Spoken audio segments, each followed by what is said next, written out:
Alright guys, so it's been a very busy time for Dragon Ball over the past couple weeks, and I think, this is going to continue well into next month as well with Jump Festa coming, the, Japanese, release of the Broly movie. A lot of stuff is going on right now with Dragon Ball. Now, we have confirmation that in the Dragon Ball Super manga, it is going to sort of skip the Broly movie, right? And then it's going to kind of move into the next arc. Now, I do think there's a very good chance that the Dragon Ball Super anime is coming back next year. So this might be kind of our first look at one of the first arcs that might show up in the anime, depending on if they decide to adapt the Broly movie into the Super anime or, how they're going to go with that. So I do kind of want to take a better look at the manga. Now, originally, I don't know, maybe like 2 months ago, I had planned to go through all the chapters, but Toyotaro, man, I don't very much like his rendition of the Tournament of Power at all. And I felt as though my reviews of these chapters would be so pretty much overwhelmingly negative that I didn't really want to do them because, I mean, I really love Dragon Ball, and I didn't really want to just like have a full-on video just absolutely shitting on the manga, but the Toyotaro Tournament of Power is pretty bad.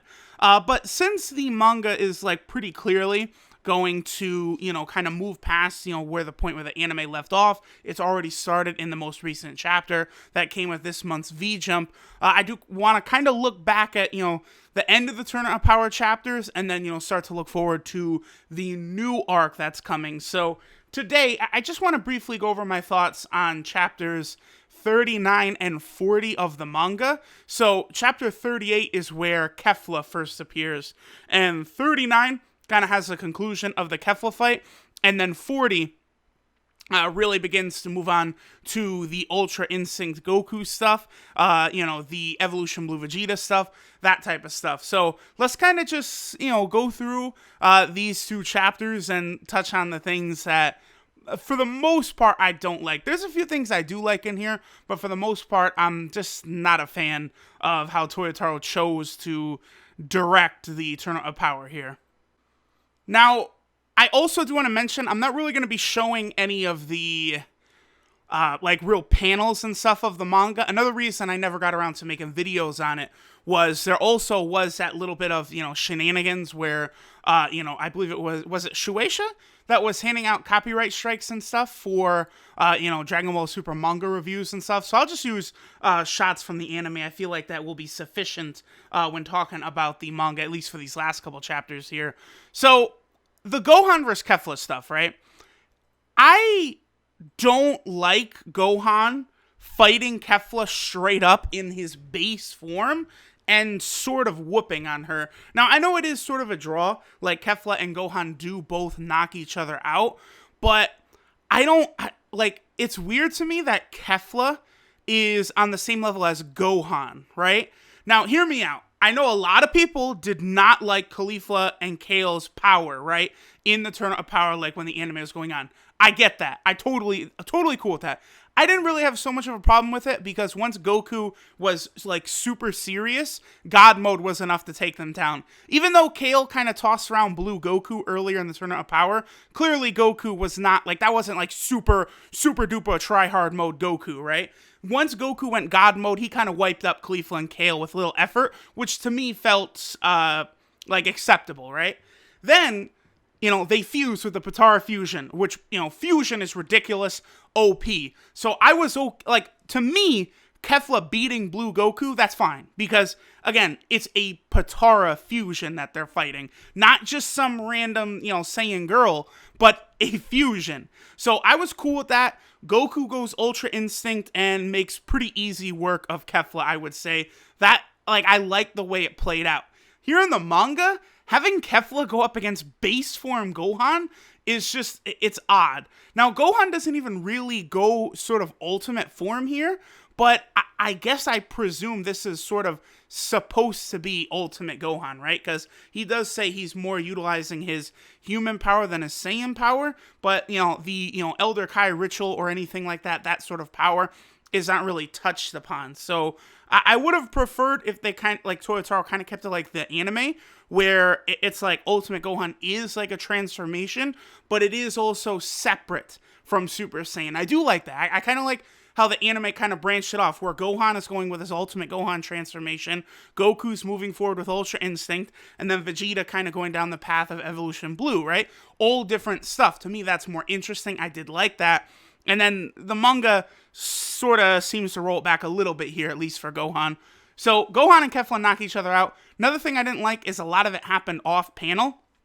Very clearly, Toyotaro was in a rush or directed by, Shueisha or whoever, that he needed to wrap up the Tournament of Power quickly, which is very apparent in a lot of these chapters. It moves so fast so that he can, sort of get on to the next arc, which, he finally will in the most recent chapter. Now, the other thing that happens, really the main part of chapter 39, is this is when the Ultra Instinct Master Roshi stuff happens.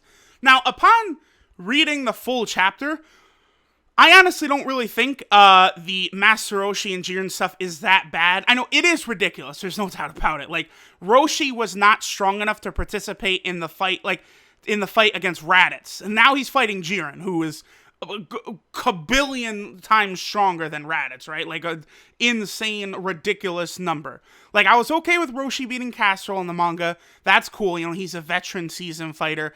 Really, kind of the way he dodges Jiren a little bit is fine too. I just feel like as soon as Jiren would touch Roshi, like, he's done. Like, because they do have a little thing where Jiren kind of does swipe at him and smacks Roshi a bit. That should have been like a one-hitter quitter, I think.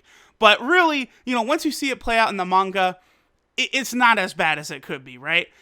I think what's worse is that Roshi does kind of give Goku a bit of a push into doing Ultra Instinct for the first time, right? Which, that's cool. Like, Roshi, Goku's original teacher. But the way Toyotaro kind of has Goku, like, being like, oh, I just need to use more power to beat Jiren. I just got to get more and more power. That's inconsistent with how Goku was previously talking in Dragon Ball Z. So, Toyotaro sometimes, I feel, does not completely understand the characters he's writing. I know it's particularly a problem with Vegeta a lot. The other thing that's interesting is Goku does sort of do a quick version of Super Saiyan Blue Kaioken, and Jiren kind of just, stuffs it out. I like that they did, Toyotaro did bring it here into the Tournament of Power, but I don't see why Goku didn't do it against Hit in that tournament, the Universe 647 tournament, if Goku was just going to do it anyway here. Like, I think the anime, in almost all aspects, to me, throughout Dragon Ball Super, surpassed the Dragon Ball Super manga. The one kind of place where the manga I thought was really good, and maybe is better than the anime, is the Future Trunks arc. But outside of that, I definitely like the anime a lot better in almost all aspects. Now, after Roshi gets knocked out by Jiren, Goku does sort of go into Ultra Instinct Sign. I was pleased that Ultra Instinct Sign is in the manga. Like, a lot of people were thinking that it would not even appear and Goku would just go into the mastered UI state. But Sign does appear and Goku is able to dodge like a blow or two from Jiren, which is cool. And that, that kind of finishes up chapter 39, with Goku kind of reverting back out of the UI state. A chapter that could be better, but it wasn't the worst. Now, moving on to chapter 40, this is where things happen that really ticked me off. The first thing, though, that happens, I do like.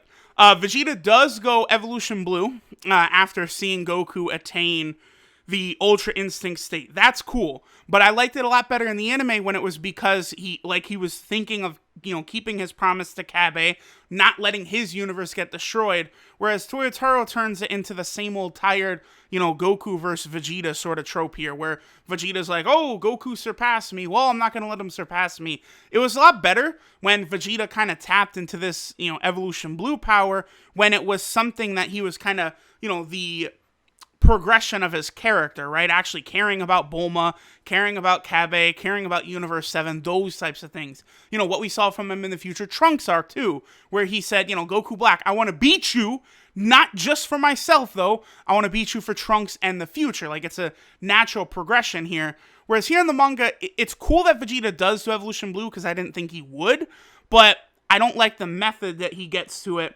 as opposed to how he does it in the anime. Again, the Kabe stuff. You know, I talked about it before in my last manga chapter review, but taking like a lot of that Kabe stuff out of the manga here really, really diminishes Vegeta's character to me. Like, it's just it's just Vegeta, right? Like, it's the same old Vegeta we've seen always now.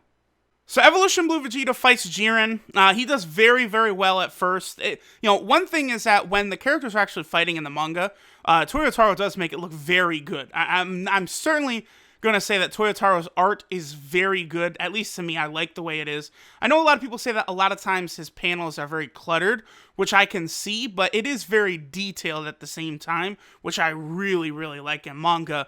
But now we can get to the part that I think is just a huge fail, and that's what happens with Toppo and Dispo.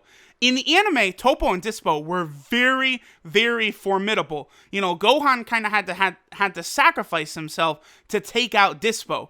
Dispo was strong enough to where he was really seemingly about to knock out Frieza before Gohan hopped in, right? Frieza and Gohan had to work together to take Dispo down. Makes sense. You know, the Pride Troopers are strong. It's not just all Jiren. Obviously, Jiren's a lot stronger than them, but, like, they're not all incompetent bums, right? Whereas in the manga, their teamwork is great, but, like, individually, they just get bitched on throughout the entire Tournament of Power. Now, Dispo and Toppo basically get clowned by Frieza here. You know, there's kind of the pieces of the stage floating around, just like in the anime. Frieza kind of lures Dispo and Toppo onto one of those rocks out there, and, like, he just backs up, and they're stuck. Frieza destroys some of the rocks, and then they end up just falling down to their ring out. That's it. Like, it was terrible. Awful.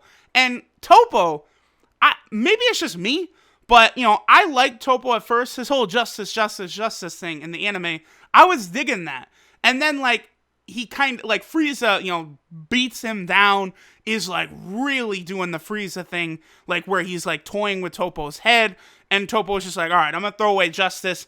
I'm gonna kind of do this God of Destruction form, bring out this God of Destruction power, and, like, that was very intimidating. And that, like, in the anime, that was really exciting. I remember those episodes with God Toppo being like, oh, okay, this is a threat. Like, again, we knew Jiren is a problem, but, yo, God Toppo is a problem too. And, like, you know, it needed Evolution Blue Vegeta to take down God Toppo. But here, they just made Toppo a bum! He's a bum! When Vegeta goes Evolution Blue, he just blows Toppo back. Toppo can't even stand in Vegeta's presence. It's ridiculous. It's insane, man. That was the thing that really had me hot. It's like, how do we take Toppo and then just turn him into just the biggest bitch around? Like, just no threat, no tension, nothing. It's just like, oh, Frieza just clowned you. Just get out of here, you clown. Like, that was very, very wild to me. The chapter does kind of end as well with 17 blowing himself up the same way he does in the anime. And then, you know, because of that, Goku kind of is able to tap into the Ultra Instinct power one more time. And that's kind of how the chapter ends with, you know, Goku preparing to do battle with Jiren in Ultra Instinct. So there's those two chapters. Again, a lot of the stuff that happens in the manga, I think, is not as good as the anime. Probably and presumably for me, I think a lot of the issues I have might stem from the fact that Toyotaro had to kind of speed through the manga. I think the manga would be a lot better if it was a weekly, like, Shonen Jump series rather than monthly. I feel like being monthly, Toyotaro is just not able to spend enough time on a lot of this stuff, and it just ends up creating these problems. You know, I feel like he was able to really take his time with the Future Trunks arc, the Goku Black and Merge Zamasu stuff, and that's why a lot of it was pretty damn good, I would say. Like, you know, maybe even better than the anime was. But the Tournament of Power, like, it's just such a rush job that there's no way I can consider it anywhere near what the anime was. Like, the anime certainly has a lot of problems, no doubt about that. I know people have a lot of gripes with stuff that happens, I totally get that. But for me, you can't deny how hype some of that stuff got towards the end of the Tournament of Power, and I did not get that feeling whatsoever from the manga. So that is kind of a negative there.